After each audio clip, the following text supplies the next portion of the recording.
BLAF 74, Africains, Africaines, comment allez-vous? J'espère que tout va bien pour vous. Aujourd'hui, on est dimanche. J'espère que vous vous relaxez tranquille. En tout cas, au moment où vous écouterez cette vidéo, peut-être que ce ne sera pas dimanche, mais en tout cas, au moment où je la fais, c'est dimanche. Le retour de la diaspora en Afrique. C'est quelque chose qui est beaucoup débattu sur les réseaux sociaux depuis quelques mois, quelques années même. Moi, je pense qu'on doit opérer un retour en Afrique, que vous soyez Afrique, Caraïbes, la Réunion, Guyane, peu importe, hein, peu importe si faites partie de la diaspora. Je crois qu'à un moment donné, il faut aller sur la terre-mère, il faut s'installer, pourquoi pas, y travailler, monter des entreprises surtout. Je pense qu'il faut revenir sur le continent et y apporter quelque chose. Je ne pense pas qu'aller sur le continent pour chercher du boulot, ce sera une bonne stratégie. Je pense que des chaînes comme Investir au pays, comme l'Investisseur africain, etc., je pense que leur stratégie est bonne. Revenez avec une idée business. Je pense qu'il y a une chaîne qui s'appelle Parlons Business aussi. C'est une fille qui fait ça. Elle est très bien dans son approche. Il faut un côté business. Si vous revenez sur le continent, un côté business, c'est important. Donc formez-vous sur ces questions, bien sûr. Hein, formez-vous. Essayez de voir comment vous pouvez vous constituer un petit capital avant le retour. Maîtrisez votre retour hein, économiquement. N'allez pas donner l'argent à la famille et puis la famille fait n'importe quoi avec. Faites attention. Mais pour les Afro-Caribéens, il faut aussi prendre en considération votre terre aussi, que ce soit Martinique, Guadeloupe, l'Amérique du Sud, la Guyane, l'océan Indien, la Réunion, etc. Prenez aussi en considération votre terre aussi. Hein, attention. Hein. Les Caribéens ont la chance d'avoir un pied en Afrique et un pied dans la Caraïbe ou dans les îles. Donc il faut aussi tirer profit des deux côtés aussi et enrichir économiquement les deux côtés si vous le pouvez. Le souci, c'est que nous avons, depuis des décennies, nous avons une partie de nos compatriotes et de nos semblables qui nous ont déconseillés pendant des années. Non, non, tu veux rentrer en Afrique. Ah non, non, non, faut pas faire ça. Non, non, là-bas, il n'y a rien. Vous avez énormément d'Africains qui parlent comme ça, hein, jusqu'au jour d'aujourd'hui. Hein. Vous avez beaucoup, beaucoup, beaucoup d'Afro-Caribéens qui parlent comme ça de leur propre île. Non, là-bas, il n'y a rien. Là-bas, c'est pas la peine, etc. Le problème, c'est que si on écoute ces gens-là, on ne fera rien. On ne fera rien. Donc, heureusement qu'il y a un mouvement qui est en marche. Et si c'est votre cas, si vous êtes entouré de gens qui vous disent au sein de votre famille, parmi vos amis, oh là là, non, là-bas, là, il n'y a rien, c'est pas la peine, etc. Il va falloir apprendre à vous détacher de ces personnes. Alors, ça ne veut pas dire de ne plus jamais les revoir, c'est pas ce que je suis en train de dire. Mais il va falloir prendre votre décision, si c'est vraiment ça que vous voulez faire, vous préparer, hein, bien évidemment, et quitte à accepter le rejet. Vous avez un grand nombre d'afrodescendants au sein de nos communautés hein, qui en fait ne sont pas vraiment pour le développement du continent ou du monde noir d'une manière générale. C'est quelque chose qu'on doit accepter. Ces gens vont vous rejeter. Si vous valorisez l'Afrique, si vous valorisez le monde noir d'une manière générale, ils vont vous rejeter.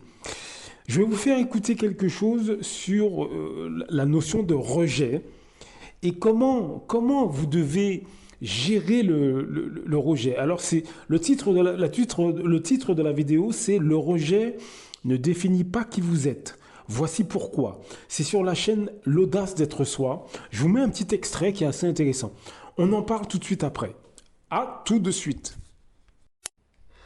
Lorsque on ne se sent pas compris, on interprète souvent ça comme un manque d'acceptation. Et donc, par extension, on va le ressentir comme un rejet. En prenant du recul et en acceptant l'idée qu'on ne peut pas toujours être compris par les autres et en admettant que on ne peut pas toujours plaire aux autres et obtenir leur validation, on peut réellement commencer à nous libérer de cette douleur du rejet. Si on se laisse guider uniquement par l'approbation extérieure, ce qui risque de se passer, c'est qu'on va laisser notre bien-être au gré du hasard. Pensez-y. Les opinions des gens autour de nous sont changeantes. Un jour, un compliment ou un regard approbateur peut booster votre humeur et ça vous remplit de joie et de satisfaction personnelle.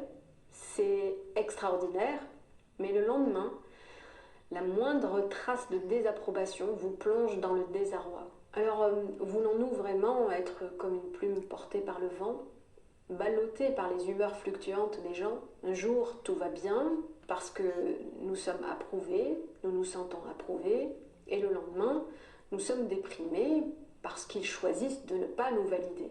Et dans cette oscillation entre rejet et approbation, ce n'est pas tant la situation elle-même, mais plutôt notre interprétation de celle-ci qui a le pouvoir de nous abattre ou, à l'inverse, de nous faire sentir validés et donc de bonne humeur. Il est donc nécessaire de reconnaître que c'est notre réaction interne à ces signaux extérieurs qui est souvent l'origine de la douleur du rejet.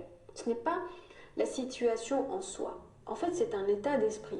En nous détachant de cette dépendance à l'approbation extérieure, on peut apprendre avec le temps à trouver une stabilité émotionnelle plus constante. Donc voilà comment, à mon avis, c'est un très bon conseil. Allez voir cette vidéo, c'est assez intéressant. Il faut que vous acceptiez d'être rejeté. Quand je dis qu'une catégorie de nos compatriotes, de nos semblables, ne sont pas pour le développement du monde noir, malheureusement, et ils sont même contre le monde noir, c'est ce que j'ai observé sur le terrain depuis plus d'une vingtaine d'années. Comme je le dis à chaque audio, c'est en lisant le livre Peau noire et masque blanc, je me suis rendu compte que ce qui est contenu dans ce livre, quand vous êtes dans les rues, vous le voyez. Quand vous êtes au travail, vous le voyez. Vous voyez ces afro-descendants qui ont un certain mépris pour le monde noir. La méthode la plus simple pour voir ces gens, c'est quand vous êtes dans la rue. Regardez les afro-descendants que vous croisez, que vous ne connaissez pas. Regardez comment ils regardent leurs semblables, comment ils vous regardent vous. Regardez comment, quand ils vous croisent, les regards de dédain, de mépris, hautain, les incivilités en voiture, par exemple. Beaucoup d'afro-descendants, lorsqu'ils sont en voiture, leurs ennemis, ce sont les autres afro-descendants au volant. On peut le voir dans la Caraïbe, on peut le voir dans nos pays d'origine, en Afrique, etc., etc., etc. Donc, nous avons une catégorie d'afro-descendants qui, malheureusement, ne nous aiment pas. Ces gens font aussi partie de vos familles. Ils sont parmi vos amis. Donc, vous imaginez bien que lorsqu'ils voient votre personnalité, lorsqu'ils sentent que pour vous, l'africanité, c'est important, la négritude, c'est important, le retour en Afrique, c'est important, mais vous imaginez bien qu'ils ne vont pas... S'ils voient que vous persistez dans cette mentalité-là, eh bien, vous allez voir qu'ils vont vous rejeter. Et ça peut faire mal. Ça peut être un père, une mère, un frère, une sœur, une tante, un oncle, un ami de longue date, une amie, etc. Donc ça peut faire mal. Donc c'est pour ça que je vous encourage à écouter la vidéo dont je vous ai donné le titre, de manière à apprendre à gérer le rejet. On doit malheureusement se concentrer sur nos semblables, nos compatriotes qui, eux, veulent aller vers le futur. Et aller vers le futur, en 2024, vous savez c'est quoi? Aimer ses origines, aimer sa négritude, être fier de son africanité. Si vous voulez retourner vivre dans votre pays d'origine, n'hésitez pas. Préparez-le, bien évidemment, préparez-le, mais n'hésitez pas.